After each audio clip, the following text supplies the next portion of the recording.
Welcome to the Naked Gaming Podcast. It's the only podcast you need for gaming news, reviews, and mega bands. Yes, Chris Barrow and me, Lee Milner, here at your service. Last month's episode, we previewed the Xbox Series X. We had all the new games there. Some of them were good, some of them were boring. Also, our reporter, Alex Scissorhands Rhodes, learnt to cut hair, sort of. Oh my. Wow, already the graphics are rough. I can see myself in the reflection. The guy, my victim, is already sat down. You can get that now on iTunes, Spotify, everywhere. Yes, this is our August already. I know. Can't believe it. Where's this year gone? What happened this year? Can we forget this year? No, we got married this year. Oh, yeah. Oops. We got married this year. Can we forget this year after March the 23rd?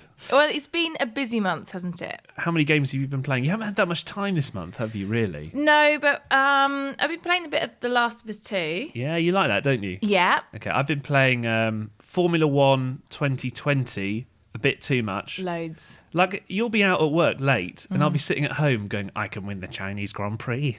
And do you know what my racing team's called? Do you ever win? Yeah, but I've got it set on easy, so. Oh. But my team's called Bailey, obviously. Ah. But what's weird is Go Raikkonen. the game seems to know, because it goes, in first place, Bailey. In second place, Lewis Hamilton. So it's like, it says it in a weird robot voice, and I like it. Now, this podcast, we've got all of the gaming news. There's no new releases, though. No new releases. So what are we going to talk about for like half an hour? Well, we've scraped the barrel to find some games that are worth playing this month. Okay. Also, we're going to find out about a game where you can learn about how animals and plants interact with each other. I've been playing Ring Fit Yeah. on the Nintendo Switch. Basically, it's an exercise simulator kind of where you have to do squats and leg raises. Do you know any of those, Chris, at all? Any of those Squats I've heard of, yeah. Okay. I do exercises, but I do the Joe Wicks thing. So All right, then. he just goes, time to act like a bunny, and then you jump around the room a bit. And that's what I do for my exercises. Don't pause for too long. Anyway, this is Lee having a go. Oh, ow. Hit myself on the table. Ow. We've also got the latest Fortnite Drama. Have you heard about this? I have, yes. Okay, we'll go through that. And make sure you subscribe. You can check out video versions of this podcast as well on YouTube, which is pretty cool. Can you actually subscribe? I mean, actually do it right now. Well, like press the button that says subscribe. Hang on, I'm waiting. I actually think I can hear an aeroplane. There are loads of passengers right now hitting subscribe on that plane. Well, because they're listening on the Because plane. they're listening to us. Should they be flying in the current climate? Anyway.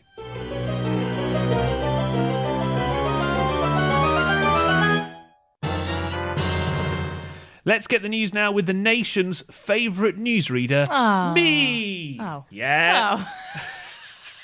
Well, you've been nice then for a second. It is me. Move over, you. The League of Legends European Championship has cancelled a sponsorship deal with the city of Neom in Saudi Arabia after backlash from fans. The game's developer, Riot, was criticised for taking money from a country that has a poor record on human rights. Now the company says it realises the deal had caused rifts in the very community we seek to grow. Welcome to Summoner's Rift. If you want to look at a house that you're thinking of buying but you can't get there, or you're worried about visiting because of coronavirus, then don't worry. You can look around with your very own virtual reality headset. You can choose a circle to stand in and see what the room looks like. 8% of Zoopla listings have a virtual tour option. You do need an expensive headset though to take advantage, but it might become more popular in the future. Skiba, you move. Earlier this year, we spoke to Sims 4 fan Ebonics, who told us about the different accessories she was making for fellow Simmers. When it comes down to things like hair, which is really, really big in Black African Caribbean culture, there's a lack in that department. And that's not just The Sims, that is across the board. Now, EA has responded to critics who say the number of skin tone options in The Sims 4 is too limited. They promise that more diverse choices will be a priority, and issues around existing tones are also set to be addressed. Well done, Ebonics. And finally, in controller news, my favourite kind of news, Sony has confirmed that its existing PS4 controller will not work with PS5 games. They say, we believe that PS5 games should take advantage of the new capabilities and features we're bringing to the platform. Bye-bye money. Looks like it's going to be an expensive Christmas. Thank you, Lee Milner, with the gaming news. Just quickly, I've got some lighter stories for you. I think you saw a few of these as well. I'll start off with the dad who baked his son's controllers by mistake in the oven. Did you see? It happens. It happens. He sent out this picture, which you can see on our Twitter, @NakedGamingPod, and it says, put son's PS4 controllers in the oven last night to hide them so that he'd go to bed. I didn't tell my wife, who then put the oven on this morning, and they really look very melted. That's an expensive... not even a biscuit or a cookie or anything. Can you imagine? Oh my God. Well, he's going to be buying them new again. Also, this is a really weird story, but I do love it. It's an author called John Boyne who's won awards. Anyone can win an award, though. I don't understand what you mean by an award-winning author. Wow. It's like, I'll give myself an award. Totally degraded Take what that, he's done. John Boyne. He wrote a book called The Boy in the Striped Pyjamas. Anyway. Oh, yeah, that well-known book. Classic. He Googled...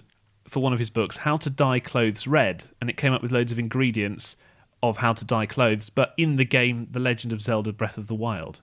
So if you want to make your dye in the game, you've got to use Octorok eyeballs, Hylian mushrooms, stuff like that. And he didn't realise, so he just put it in his book and just copied and pasted. Yeah. What? He says he's now acknowledged Zelda in the credits of his book, even though he's never ever played a video game. Oh, come on. Not Come even Tetris, on. Pac-Man. Does he keep his award? I'm going to take it off him. Finally, our friend Wolfies, who you went to see, who won loads of money by coming second in the Fortnite World Championship last year. He saw a story about another gamer whose dad smashed up his computer monitor. Did you see that? This kid was playing a gaming tournament and his dad kind of smashed the monitor. And he was really very upset. nice. And he couldn't afford to buy a new one. So Wolfies went, I gotcha. I gotcha. So he's going to... Oh, get him a monitor. That's nice. Although, why did he smash his monitor up? I think he was a bit of an angry man, unfortunately. Yeah. But Wolfie's to the rescue, and you can listen to Lee's interview with him in our September episode if you download it right now. Stop kidding around. Snake? Now, I've always thought of myself as a pretty good writer. Yeah? Scripting the podcast. Yeah. It's really good. Apart from the dad jokes. All right. I'm sure you wouldn't mind doing a bit of acting, because I know you're a bit of a diva like that. Yeah. So, the Fortnite Drama. Have you seen some of it? Yeah, a little bit. Right, Epic Games, who make Fortnite, have been banned from the Apple Store and the Google Play Store. Mm-hmm. I've decided to turn it into a Netflix Oh, my goodness. drama. You're going to sell this to Netflix? I hope so. Everyone else is getting their programs on there. So you can be Epic Games. Right, yeah. I'll be Apple. And Alex Rhodes is going to be playing the part of Google Play. Thanks so much, Alex Rhodes. We appreciate that. There's no live theatre at the moment, so I thought let's fill in the gap. You know, there's demand. Right, anyway, right, ready?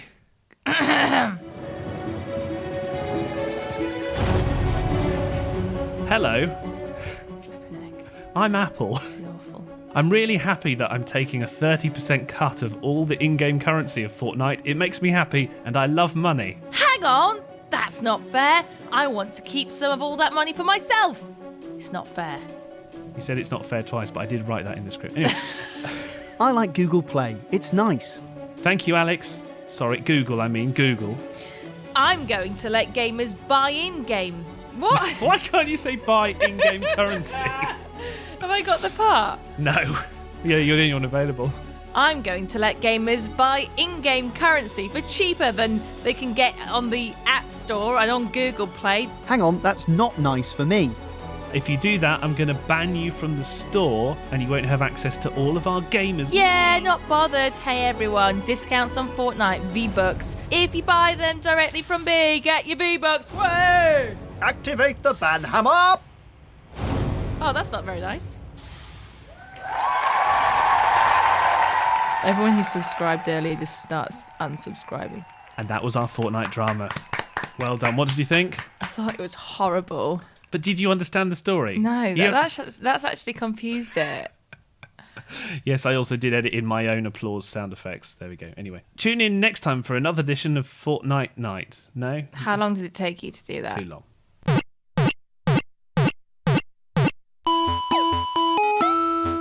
This is the Naked Gaming Podcast with me, Lee Milner, and Chris Barrow. It's time for our item. Now, this is a cool game here. Do you know what an ecosystem is, by the way? Yeah. Just as a start. So an ecosystem, I looked up a definition because I think I knew what it was. But anyway, it's a group of organisms like animals, plants, etc. that interact with each other. Like, let's say an anteater eats an ant in the desert. That's a very small ecosystem. But then something might come along and eat the anteater. It's the circle of life. It's like, you've done it better than I ever could have said it. It's like the circle of life. Now, let's say there was no anteaters. The ants would go, hooray, we don't have any predators. And they'd go, bosh. But then they might eat all of the plants in the surrounding area. So that's an ecosystem. Anyway, Mufasa knew. He knew the way of life. I don't think Mufasa's in this game, although we can find out. Researchers at Imperial College London have designed this game to teach people how ecosystems work. It's called Eco Builder, which you can get on smartphones and tablets. And you build your own ecosystem with plants, and then you decide who gets to eat. So you're playing God, basically. And depending on your decisions, some species will survive and some will go extinct. This is Jonathan Zheng, who developed the game as part of his PhD. He says that the discoveries that you can make in the game could end up genuinely helping the planet. In Yellowstone Park in the US, in 1926, the wolves were hunted by humans who didn't realize, the ramifications of their actions. And because they went extinct, it meant that the elk in the ecosystem didn't have a predator anymore. They started eating all the plants. And then there weren't enough plants for the small animals, so the entire health of the ecosystem started deteriorating. And so my PhD supervisor, he watched a documentary on this, and he thought, this is a cool story, but it would also make a cool game. Because you could have your own simulation, and then you could decide to add the wolves yourself, or you could decide to add another species and then see what happens. The more people that play and come up with different strategies, I guess you can assess which ones are successful, and they could contribute to some genuine discoveries here. Yeah, actually, it already has. I just finished up my PhD thesis a few days ago, and the top 3 players in each of the last few levels of the game, they got a mention in my PhD thesis. It's like the ultimate leaderboard. It's not like, when you played the arcade machine and you'd write your 3 letters. This is a different way of cementing your status. And you actually get to help science as well. So you took some of the real life models that people are using to create predictions, I suppose, of how environments and ecosystems will react. How accurate are they, though? Because if they are slightly out, then the game will be slightly out. That is a good question, actually. So they've been successfully used to model aquatic ecosystems, actually.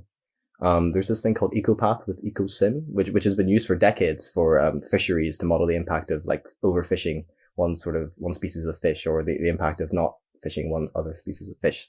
So they have been used in real life applications before. But you are right that the models are really complex, so they're difficult to kind of get the parameters right. And that's actually one of the tasks that we're asking the player to do. Like, we're asking them, how many of these heavy animals can you add before the ecosystem collapses? And that kind of thing. Or how many small animals do you need to sustain a healthy ecosystem?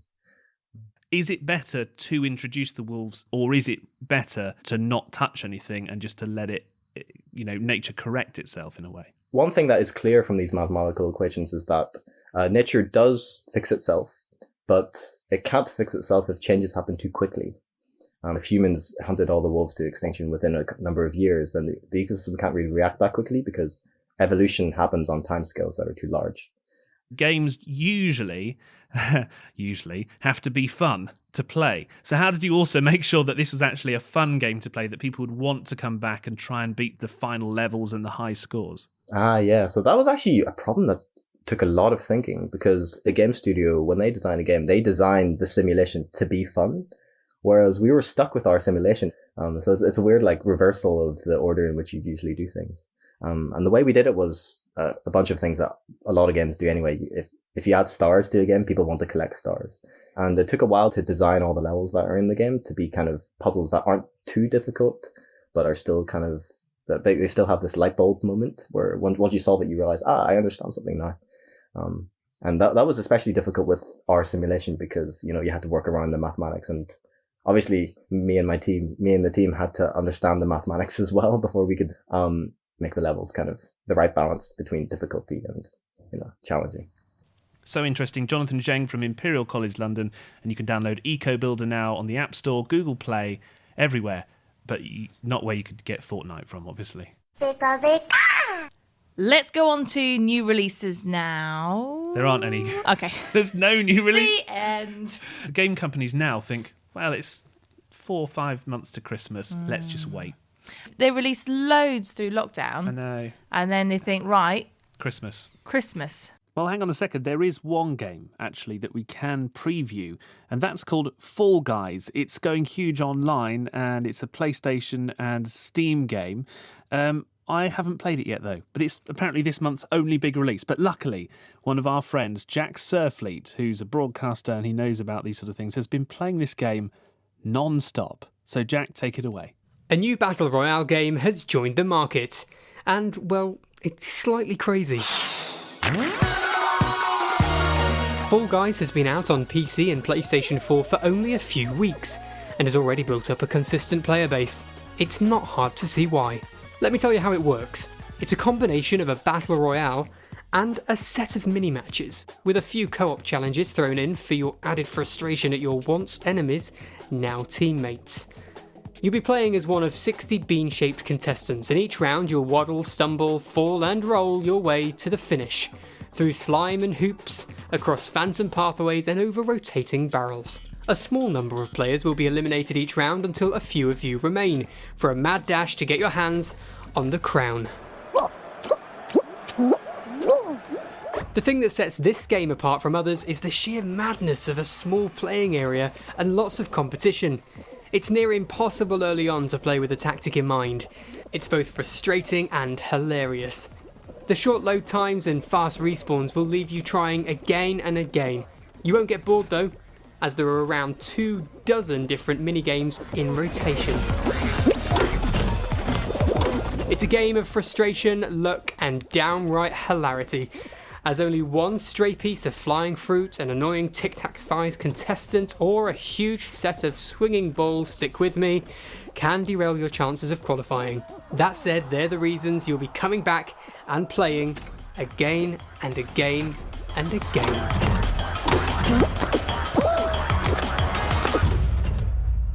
Thanks to Jack Surfleet, and Fall Guys Ultimate Knockout is available on Steam and PlayStation. It's around £20 depending on how you get it. You're listening to the Naked Gaming Podcast with Chris Barrow and me, Lee Milner. Now, do you remember when automatic running games were all the rage? So Yeah. basically, your character auto runs Yeah. and then you just jump or Yeah. turn left and right. Yeah. And they were so popular once upon a time. Yeah. Well, in this retro revival, it's Run Alex Run. Our reporter Alex Wow. Rhodes is going to play Wow. Mario Run. Mario. Hello, Chris and Lee. Alex here. Now, normally, when you guys tell me I'm going to be playing a mobile game, I roll my eyes in anticipation because I know it's usually going to be some terrible dross from the darkest depths of the Apple Store. But I've been given a bit of a break this month because I'm playing Super Mario Run, as you might be able to tell by the jaunty background music. Listen. Very nice, very nice. I've not actually got around to playing this one yet. I meant to install it, when it came out, but you know how iPhones are, you quickly run out of space. So, let's have a go. Okay, World 1, Level 2. Now, interestingly, if you've not played this game before, I thought, first of all, you would have to play it horizontally. You know, it'd want you to turn the phone sideways, to maximise that big screen. And when you think about the platforming games, you think, well, yeah, you're going to want to see as much of the screen as possible. But actually, it's in vertical. Let me just jump over there. And Mario runs automatically. You don't have to press, sideways on the right-hand side of the D-pad or anything like that. Mario runs forward. Basically, you're in charge of jumping. That being said, actually, it said in the tutorial, Mario jumps over the small objects automatically. So sometimes you think, well, what am I even here for? It's basically get as much coins as possible. There are also 5 pink coins, which are sort of special coins in every map. Try and get all of them if you can. Yeah, so Mario, even the enemies, Mario will just automatically jump over them. I haven't even been hit once by an enemy. Because as I say, I just got hit by an enemy there. That's deeply embarrassing, isn't it? There we go. That's the end of the map. So it feels sometimes a little bit like, it's a little bit easy.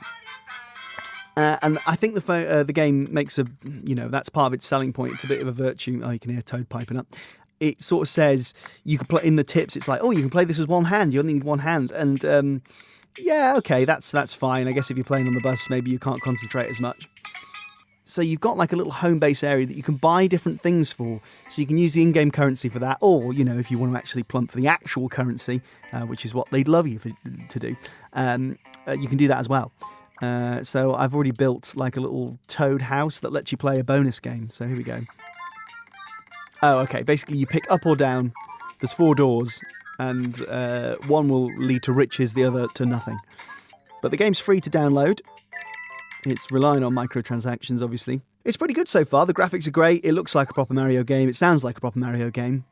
And I noticed earlier as well, it's like, oh, do you want to switch easy mode on? I thought I had easy mode on already. But maybe, it's a good way of getting kids into gaming.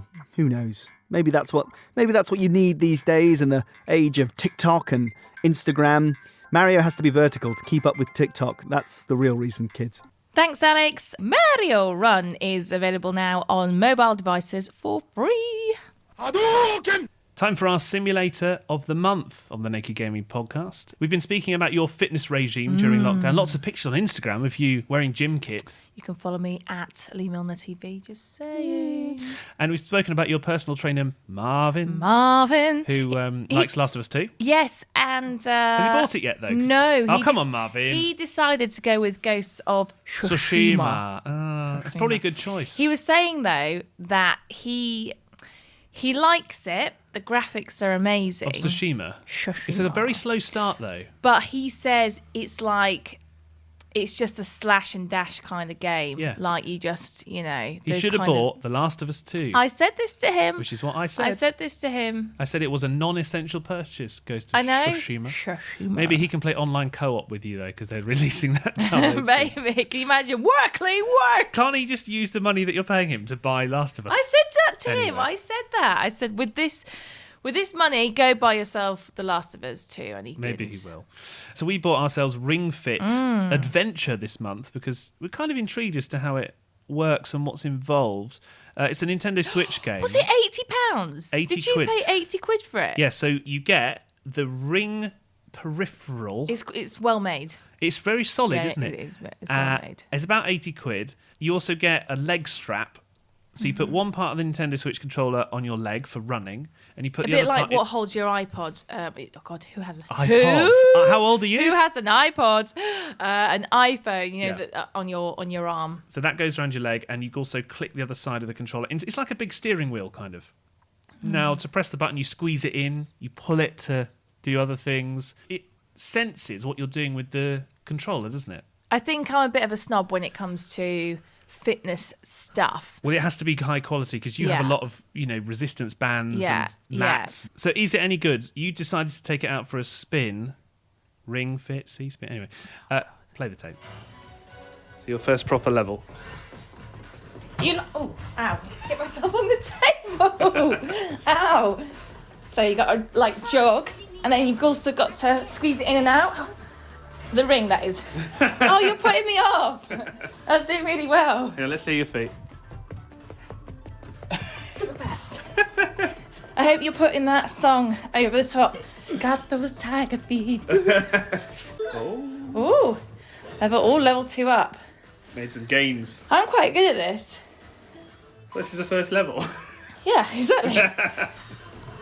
You're like running through an obstacle course. Then you have to squeeze the ring to blast obstacles in your way. Now I'm up against a little monster that looks like you. Oh, thanks, nice. Yeah. And I know from watching you have to do different kind of exercise moves, so I think we'll go for squats. All right. So you went on to beat the dragon boss in the end, actually. Yeah. What did you think of the game, of Ring Fit Adventure? Okay. I was quite sceptical to begin with because I always think with these things they don't actually calculate your calorie, the amount of calories it's quite you burn. Gimmicky, isn't it? How on earth can it do that? But actually, I was quite surprised. It gets your heart rate up. It gets you to do different movements. So 1 minute you're jogging, 1 minute you're squatting, 1 minute you're doing something else. Leg press, leg raises. Yeah. And all the while, you're being distracted by playing a video game and trying to beat baddies and trying to get through obstacles. So it is a fun way of getting fit. However, there are a few flaws to it. So it was only the first kind of workout as such, but you only had a choice of 4 kind of movements. So you can either do a squat or a chair, something like a yoga move. Yeah. I'd like a more, a wider range of movements because it gets a little bit boring. Especially to start with, because you're you're reasonably experienced, fitness enthusiast basically, and you unlock 40 moves eventually. But I think for you, having 4, and then it's quite repetitive. You wanted to unlock the later moves quicker, more quickly. Quite repetitive. Also, it's quite interesting because I have a smartwatch and I was comparing it to how many calories it said on my smartwatch. What, on the game compared to the... Yeah. Yeah, and actually it said I burned fewer calories on the game compared to on my smartwatch. So I don't know how accurate it actually is. I don't think that the game factors in how much jogging on the spot you're doing. It says it does. I know it says it does, but if you jog on the spot for 15 minutes and then you do all those exercises, it says you burnt like 80 calories, and I think that's way too low. I think if you really take your fitness extremely seriously, I don't think it's for you. I stick with your PT sessions or the gym. But if you just want a fun way of getting fit, then this is definitely for you, and it is extremely fun and it gets you going. So there was a very long cutscene at the beginning, though, wasn't there? 5 minutes. That's when you should go get your water, go get the mat, even go get changed if you want. Yeah, get it going early. So, £80, is it too expensive? Yes. How much do you think it should cost? Bearing in mind it's a I'll be honest specific with you, accessory. £40 to £50, I think. Okay. It's £30 too much. Ring Fit Adventure is available now for Nintendo Switch. It's £80. Well, we're done. Another classic episode for August with We've done quite well to say there's not many games out. There's no games. No games. New releases. Got a few messages though this month. Ben sent us an email saying, I'd like to ask if you can do a special on a game called Rocket League in collaboration with the Naked Neuroscience people. So that's one of our other teams here, which we are going to do, by the way. I've spoken to Katie from that podcast. We're going to do it. He's been playing the game for some time. Now, if you haven't played Rocket League before, you basically drive around in a car and it's like you're playing football. So it's like 2-on-2, or you can play 1-on-1. You drive your car into the ball and then it sort of bounces like foot golf. Like foot golf. You're supposed to try and get it in the goal. And you're playing against other people. Awesome. He says it gives me an insight into the mental requirements to play the game at a top level. That's what he's interested in knowing. Okay. Because, people who are playing elite sports competitively, there are tactics that you can use to try and beat the other team at Rocket League. And it's one of the most highly competitive games that there is in the competitive scene. He says maybe you could put a brainwave meter on a pro and record their reaction times, something like that. So we're going to look into that. I think it's really interesting. Cool. Thank you, Ben Fairhead. We appreciate that. I also got one comment on Twitter here. This is from Hopple Game, who always likes our YouTube videos, so thank you so much. Thank you. And they say, because there's no new releases, have you finished playing all of your old games? Have you been... God, no. You know what? I've got a list. I have got so many games that I need to complete and to start. Like Animal Crossings, I haven't been on that in ages. Yeah. Streets of Rage, I also want to complete again. On more harder difficulty. Yeah, I want to complete Crash Bandicoot before the 4th one comes out. Yeah. I want to get further in Last of Us 2. I want to start Ghost of Tsushima. There's too many. I've actually written a list of games I still need to play. Final Fantasy VII, the new one, which I've only done a little bit of. Dragon Age Inquisition.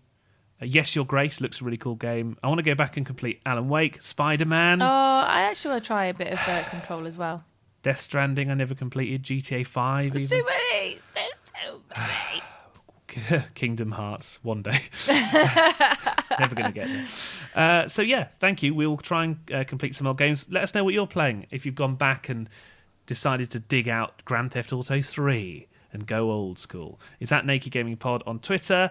You can find you at Lee Milner TV. I'm at DJ Chris Barrow.